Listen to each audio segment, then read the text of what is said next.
Brademola. Is this you? Brademola. Once in the evening, as you say, flashback. I say, I say, in Brademola. Brademola. English, I keep posting Mama post English. Me see what film are doing. Keep to go young man. Oh, yeah, Demola, no time, man. Demola, money, no time, man. Demola, no jack down back.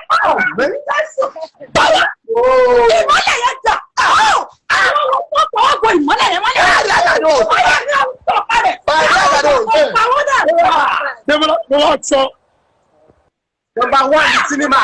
Dogba. Don't